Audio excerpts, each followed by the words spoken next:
think I've been overhyped. Thank you, Phil. In all sincerity, and I don't mean this in any trite way, I mean this in all sincerity, when I grow up, I hope I'm Phil Sky. I love what he does, and I appreciate so much what all of you do. It really is a reward for me to have a chance to be here today and talk to you.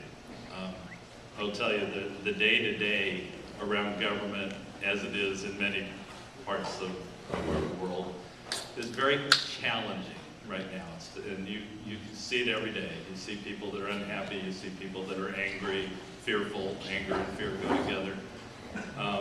And there's good reasons for that. It's a difficult time. It's hard for people to understand, and it's just as difficult in government. Phil mentioned that I've been in government a long time, and that I seem to understand the value of what individual people do. I think, in fact, that's a product of having been in government for a long time. I just came today from a city council meeting that I have to go back to later. And we were dealing with a tough issue, just an economic issue, trying to get approval to do incentives for new development in downtown Fresno. All part of the mayor's mission and the mayor's initiatives to try to rebuild the core of this city, the historic gathering place of this city, an area that should be felt to be owned by all people of this community. So it's not a river park. It doesn't diminish the value of River Park or Big Garden Village or any place else. That's the core of our city. It should be the place every Fresno considers home. And it's a difficult thing. It's like I'm not an elected guy. I'm not used to it. And you know, the city council never does that for me.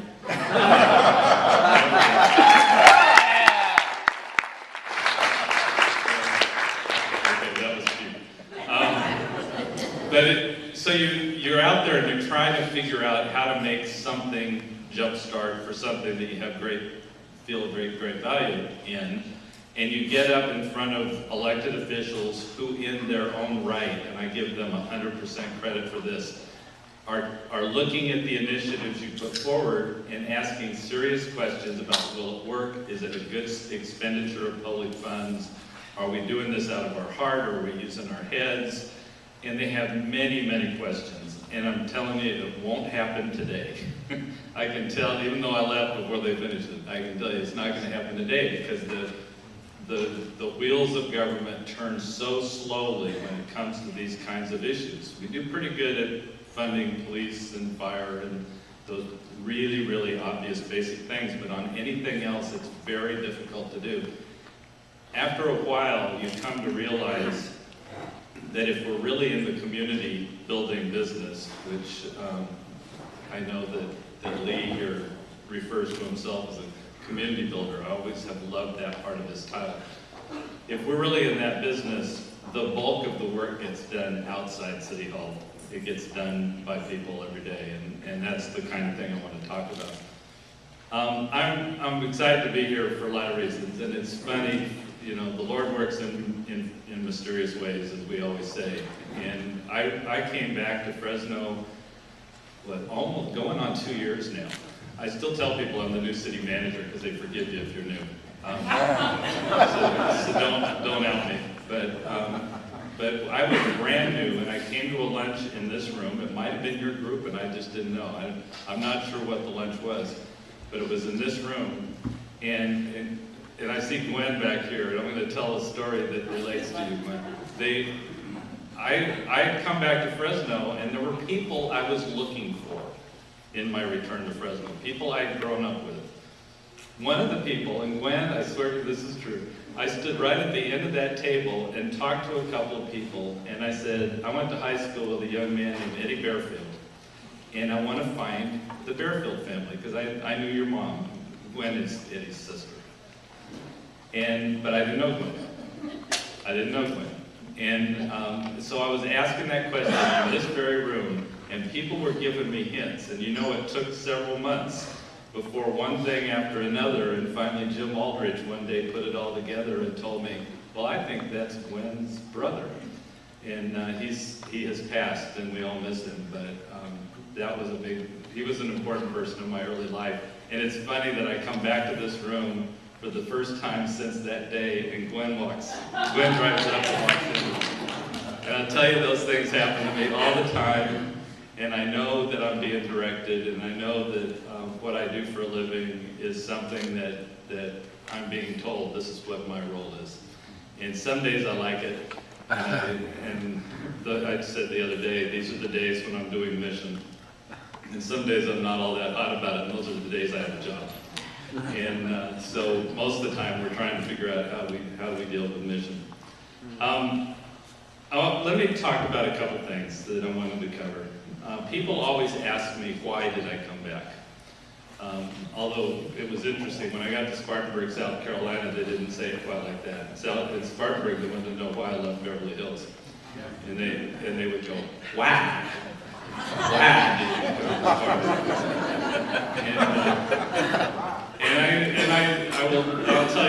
I'll tell you that story, but all in the context of why am I back here? Why am I back home?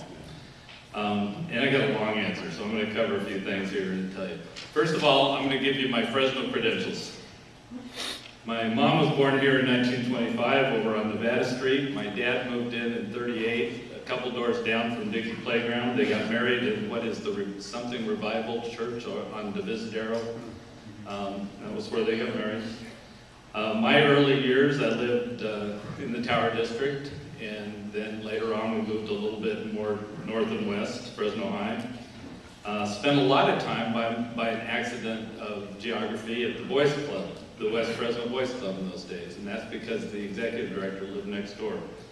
And got great fond memories of hanging out there.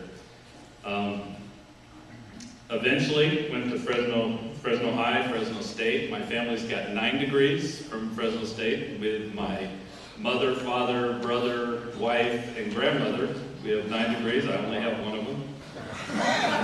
4 teaching credentials. I have none of those.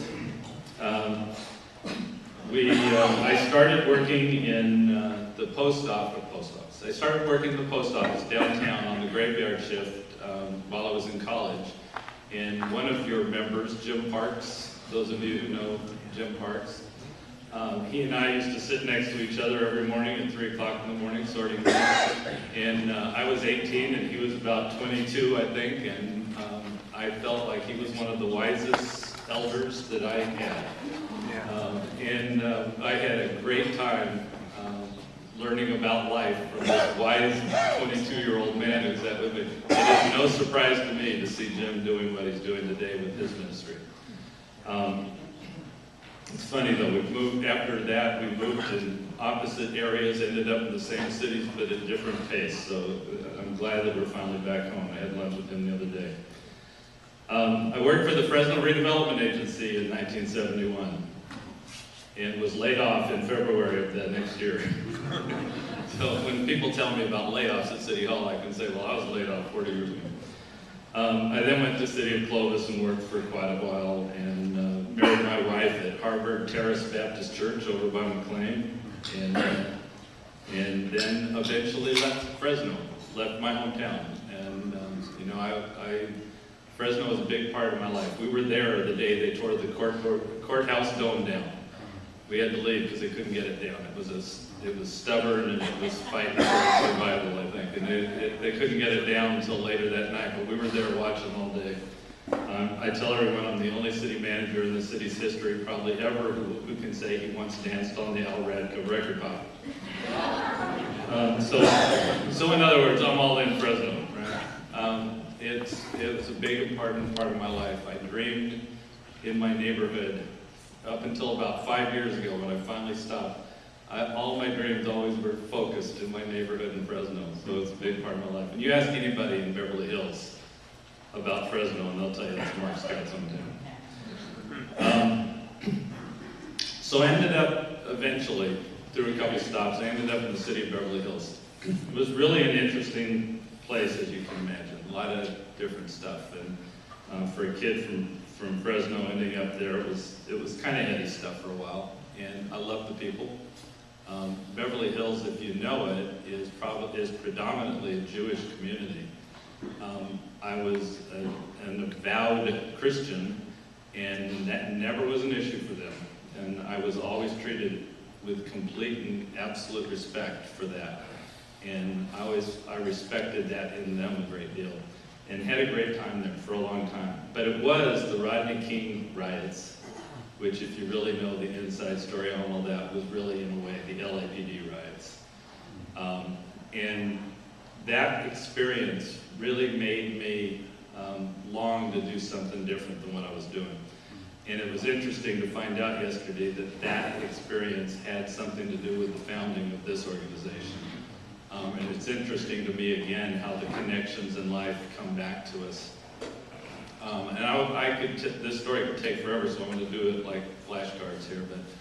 But after the Rodney King riots, and actually during them, I got involved in almost like Forrest Gump kind of stuff. I mean, I was put in places that I had no business being put. I'm not even exactly sure why I was there, except that I have this theory. And for instance, the day that Rodney King made his famous pronouncement, which you all remember, can't we all just get it? I was there. I was in the courtyard of his attorney's office. My police chief had come by and said, Rodney King's going to make his first public statements. Do you want to go? And I said, yeah, let's go. And we went over there, and I'm standing there when this man who was shaking with fear came out and made this comment. And I don't know that Rodney King ever accomplished anything else positive in his life. I have no idea. I know he had some trouble. But on that particular day, it was the one grown-up comment being made by anybody in Los Angeles. And I thought it was a very poignant moment. I ended up involved in South Central activities that I don't know why I was there, except I wondered what somebody who worked in Beverly Hills, what role could I have at a time when the world seemed to be collapsing around us, when everything we knew and believed in seemed to not have any long-standing foundation to build off of. Everything had seemed to collapse as people burned their own neighborhoods, as people frolicked in the excitement of looting stores, as people who were in great need got in food lines that occurred for a couple of weeks afterwards, and you saw people who were really very desperate, who were seeking out help. You wondered, what is this community going to do about this? And I don't know that we ever did figure that out. Everybody asked it, and everybody tried, and everybody did their own thing. But I'm not sure we ever entirely figured it out. But I ended up involved. For instance, I promoted 4 gospel concerts with South Central churches. Now, I'm the last guy in the world who would have expected to be a promoter of 4 gospel concerts in South Central.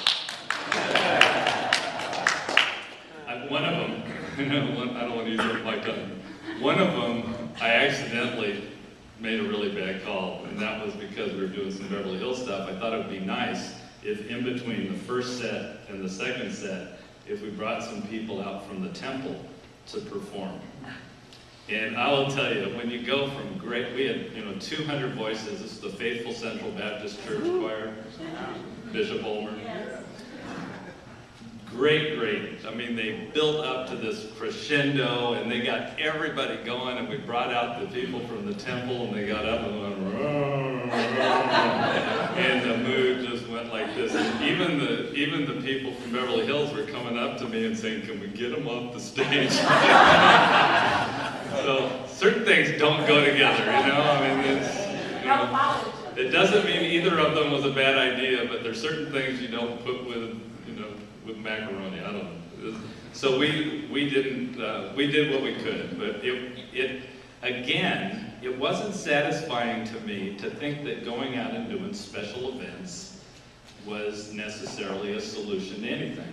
There's a long story, but I'm going to go right to the end. I ended up eventually in a place called Nickerson Gardens. Have you heard of that? The really infamous public housing area in South Central LA. A lot of the trouble that came during the riots came out of that area. And in fact, we went into, again, how in the world it ends up that I was connected with the record producer for, I believe it was Pink Floyd. I wouldn't know Pink Floyd if you played it. I wouldn't know it if I heard it.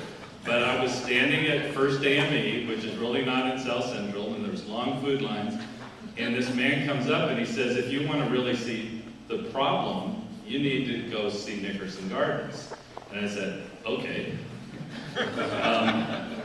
So we drive over there, and we met with the woman who was in charge of the housing association, a woman named Nora King.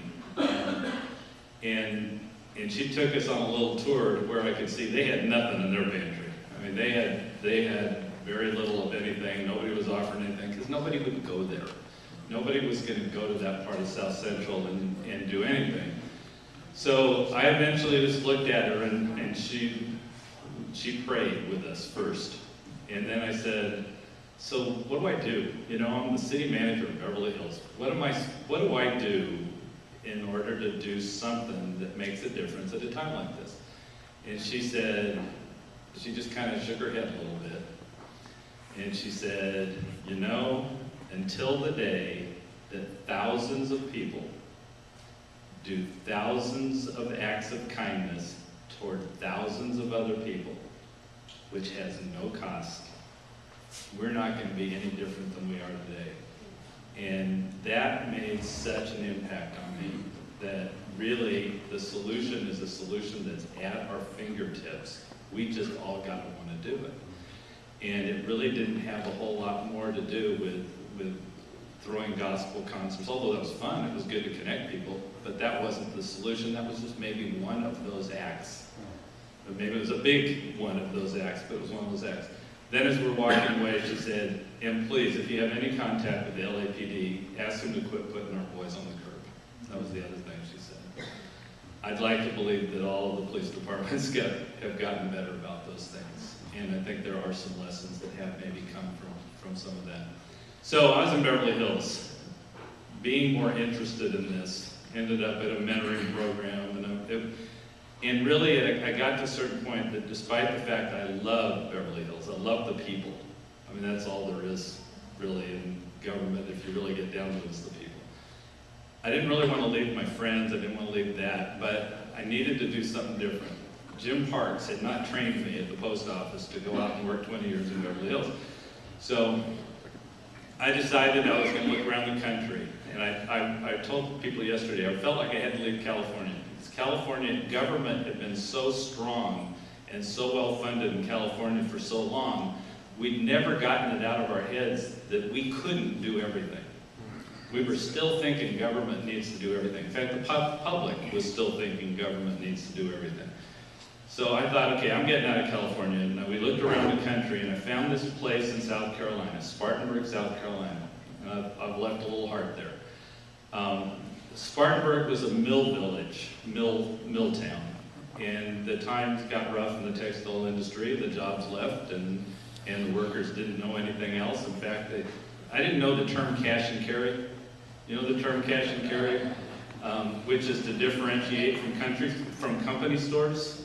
You know, they have to tell you this is a place you have to pay cash to go, because the other place they take it out of your paycheck. So there were a lot of things different in this little mill village. It was a pretty big town. It was 40,000 people, and it was 20 square miles, so it's about a sixth the size of Fresno.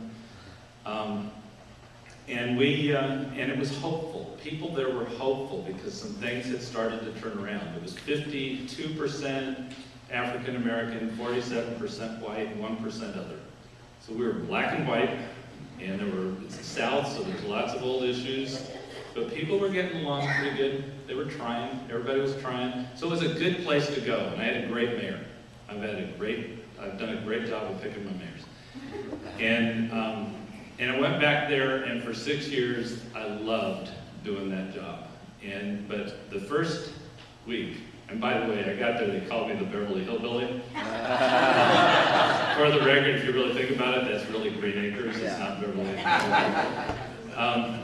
But I got back there, and they said, we got to show you something we're really excited about. The staff did. They said, we got to take you out to this neighborhood. We got to show you. We did a project last weekend, and we fixed up this woman's house, we built a porch for her, and we're all excited about it. You know, I came out of Beverly Hills, and I'm thinking, okay, let's go look at the porch. So we drove out, and we drove up to this place, and I looked up, and it was a porch. And it wasn't one of those neat porches over here. Where was it? Over here. It was a porch. It was a couple of steps and a couple of rails. And I looked at it, and I remember thinking to myself, this is what we get excited about? I mean, where do you even put the dedication plaque on that? It was a different mindset, and it took me a while to realize what an incredibly meaningful act it was that they had gone out and built this porch for this woman. This woman, who was 80 years old, had to step down into the mud below her front door and had been doing that for years. And the people at work went out and they built her this porch. It took them most of a day because they decided they had to do it by building code. And they built this, and it meant something to her. It meant a lot to her, but it meant every bit as much to the people who lived on the block. And the people who saw that somebody at City Hall had come out and done something that they actually cared. And that this part of the community was not so forgotten. At least that woman wasn't forgotten. And all the time I was in Spartanburg, we did those things. And I'm sure that's what goes on here. And I need to get more plugged into some of that. Do you do Christmas in action here? Or Christmas in April, or Christmas in whatever month? Where multiple groups go out on the same day and take on different homes in a neighborhood. And in one day, you might do 20 homes. And one place gets a porch, one place gets a toilet, one place gets a roof fixed, a rain gutter. And at the end of the day, everybody gets together and they celebrate together. And these are great programs that make such a difference in people's lives. But notice, there's not a whole lot of city government there. It was these partnerships in the community. Because in South Carolina, they never gave their governments any money. They don't believe in giving governments money in South Carolina. But the governments didn't roll up the sleeve, or didn't just decide to give up. What the governments have done is they've rolled up their sleeves and they've worked on the partnerships. And they are so good at creating partnerships in that part of the world because there's no other way to get things done. And when you do partnerships, which you do all the time, look who I'm talking to here. When you do partnerships, the power of the result is so much greater. You know, so many people have bought into it that it's such a powerful end result that it really said to me, that's the way you've got to get things done. In 2012, there's virtually no other way to get things done except by partnership. And it's the more meaningful way to do it. So anyway, I'd probably still be there. And I'd probably still be happy being there. Except my parents are still in Fresno. My dad's health isn't great. And it was time for me to get back. I made a first step back to Culver City because that was closer to California, and I didn't know that I had another option. But it wasn't long before Ashley Swearingen started calling me. And I can't tell you, most of you probably heard this story. She says she called and asked me eight times before I finally took the job. That's the story she tells, and I think it's probably true. And she tried every trick under the sun to get me to say yes. But I didn't want to leave because I hadn't been there very long, and I didn't think that was ethical, and it probably wasn't. But you know, your father, my dad's got Alzheimer's, and my mom is 86, and it was time to be here, and everybody forgave me there. And eventually, I agreed that what Ashley was offering was a chance at real mission. It was a chance to go home. And home, for me, has become real mission at this point in my career. I'm 62. I want to spend the rest of my career doing what I do in my home, and I feel like that's what God's directed me to do, and I feel like this is the opportunity of a lifetime for me to be doing this right now. Now, I got to put an asterisk on this thing called home. I admired the people in South Carolina for their deep love of their home. I mean, it was really quite a thing for them, to the point that sometimes I didn't feel like they were being very welcoming to people who weren't from there. So when I talk about my concept of home, It's not defined by where you were born. It's not defined by where you were raised. It's defined by where you want to place your heart. And I think the one thing we all need to remember is that we need to make Fresno a welcome home for everybody who lives here. That's right. And sometimes I don't know that we succeed in doing that. One of the things I love about South Carolina is that everyone waves at strangers. You know, they wave at strangers. That's probably true in most of the South, but in South Carolina, I mean, I'm absolutely serious. If you're driving in a rough part of town and you see a group of kids coming that have got that little walk going, and you know they're wearing their little colors and they look like they're trouble, if you drive up and those kids are walking down the street, and if you go like this, every one of them waves at you. Every one of them, every time. It's what you do. You acknowledge people. You don't ignore them, you acknowledge them. And I think back to Nora King telling me it takes thousands of gestures towards other people. That wave, there is no cost to that wave. There is no cost, unless in California they mistake you and turn you into the police. But that's so simple for us to be able to do to try to build this community that we're trying to build. And that's what we're trying to do, and I'm going to wrap up, but that's what we're trying to do in Fresno. I'm so blessed to work with Ashley Swearingen as my leader, and the team that I've got at City Hall that I get to work with. But Ashley's extraordinary, and I will tell you, you know, for somebody who works with her every day, I bought in. And when she told me that we were going to work on neighborhood revitalization, I bought in. And I said, okay, I'm going to come back because you're telling me that's what we're going to do. And she said, absolutely, that's what we're going to do. We're going to work on downtown, we're going to work on neighborhood revitalization. And she's kept that promise and exceeded it in that way and in everything else I do with her. And to me, she's a real blessing.